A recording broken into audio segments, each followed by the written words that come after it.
আসসালামু আলাইকুম রহমতুল্লাহি বারকাতুহ। আলহামদুলিল্লাহ ওয়াসসালাতু ওয়াসসালামু আলা রাসূলিল্লাহ।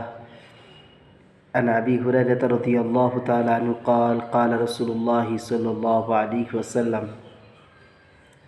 يقول العبد مالي مالي وإن ماله من ماله ثلاث ما أكل فأفنى أو لبس فأبلى أو أعطى فاقتنع وما سوى ذلك فهو ذاهب وتاركه للناس রাহুল মুসলিম।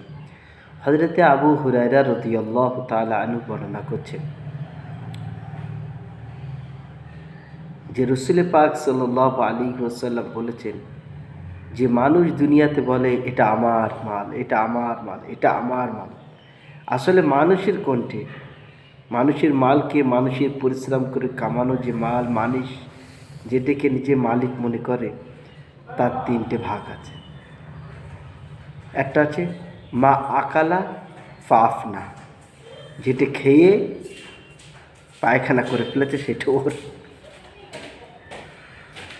আও লাবিসা ফা আবলা, আর যে কাপড়টা পরে পুরাতন করে ছিঁড়ে ফাটিয়ে ফেলেছে সেটা হচ্ছে ওর। আও আতা ফা আক্তানা, আর যেটা সে নিজে হাতে দান করে দিয়েছে, নিজে মসজিদ বানিয়ে দিয়েছে, নিজেই মানুষের পান করার জন্য কল বসিয়ে দিয়েছেন। এইগুলো হচ্ছে ওর এই তিনটে জিনিস। ওমা সেওয়া জালিকা, আর এছাড়া যেটা আছে ফাওয়া জাহিবুন ও তারিকুলিন নাস, ও তো দুনিয়া ছেড়ে চলে যাবে, এখানে সব পিছনের মানুষদের উপভোগ করাচ্ছে। তাহলে বোঝা গেল যে আমরা দুনিয়ায় এত পরিশ্রম করে মেহনত করে যা কিছু কামিয়েছি, আর যেটা আমার আমার আমার বলে চিল্লাচ্ছি, গলা ফাটাচ্ছি, এগুলো কিছুই আমার না। বরঞ্চ তিনটে জিনিস আমার, যেটা খেয়ে হেগে ফেলালাম, হজম করে ফেলালাম, আর যেটা পড়ে পড়ে পড়ে পড়ে পুরাতন করে ফাটিয়ে ফেলালাম, আর যেটি নিজে হাতে দান কর বেঁচে থেকে দান খয়রাত করে ফেলালাম, এই তিনটে জিনিস আমার। বাকি যা কিছু আছে এগুলো লোকেদের। তাহলে রাসূল পাক সাল্লাল্লাহু আলাইহি সাল্লামের এই হাদিস থেকে আমাদের শিক্ষা নেওয়া দরকার, কিন্তু আমরা শিক্ষা নিতে পারছি না। বড় দুর্ভাগ্যের বিষয়, দুর্ভাগ্যের বিষয়। আর একটা হাদিস শুনেন, আসুন শুনি।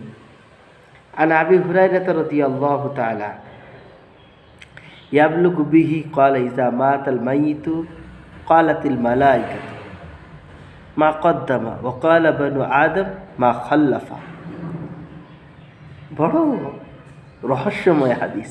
হযরত আবু হুরায়রা রাদিয়াল্লাহু তাআলা আনহু বলছেন যে রাসূল পাক সাল্লাল্লাহু আলাইহি সাল্লাম বলেছেন, যখন কোনো মানুষ মরার জায়গায় স্টেপেছে পৌঁছায়, মরার স্টেশনে পৌঁছায়, মৃত্যুর শয্যায় পৌঁছায়, তখন ফেরেশতারা বলতে থাকে যে এর আগে বান্দা কতটা পাঠিয়েছে। ফেরেশতাদের মধ্যে বলা হয় যে বান্দা কতটা নেকির কাজ করে, কতটা কামাই করেছে আখিরাতে। আর বনি আদমদের মধ্যে বলা হয় যে কতটা জমি জায়গা ছেড়ে যাচ্ছে, কত লাখ টাকা ছেড়ে যাচ্ছে। কত রহস্যময় হাদিস বলেন তো। হ্যাঁ, যে মানুষ এ কথা বলে না সে আখিরাতের জন্য কি সঞ্চয় করেছে আর বেঁচে থেকে কি করেছে, বরঞ্চ এই কথা নিয়ে পাওয়া চলে যে সে কত লাখ ছেড়েছে আর কতটা জমি জায়গা ছেড়েছে।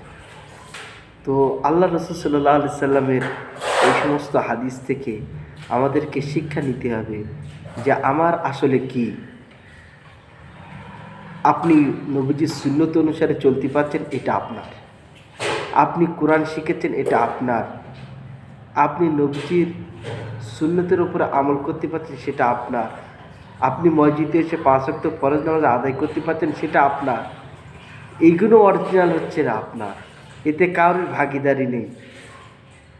আর যেগুলো আপনার না সেগুলো আপনি ভোগ বাজাচ্ছেন যে এটা আমার। আপনি যত নামাজ পড়েছেন, যত রোজা রেখেছেন, যত নেকির খায়রাতের কাজ করেছেন, আপনি মরে গেলে ওগুলো সঙ্গে সঙ্গে আপনার যাবে, কবরে থাকবে, হাসরের ময়দানে থাকবে, মিজানের পাল্লা যখন নেকি ওজন হবে তখন থাকবে, পুলসিরাতের যখন আপনি ব্রিজ পার হবেন তখন আপনার সঙ্গে থাকবে, আপনি জান্নাতে পরিবেশ পর্যন্ত আপনার সঙ্গে থাকবে। এই সমস্ত জিনিস হচ্ছে আপনার, বাকি সব হচ্ছে লোকেরা। ওই জন্যই দুনিয়ার পিছনে ছোটা বন্ধ করুন, আখিরাতের সঞ্চয় করার চিন্তা ভাবনা করুন। আল্লাহ তাআলা আমাকেও আপনাকে তৌফিক দান করুন, বলেন আমিন।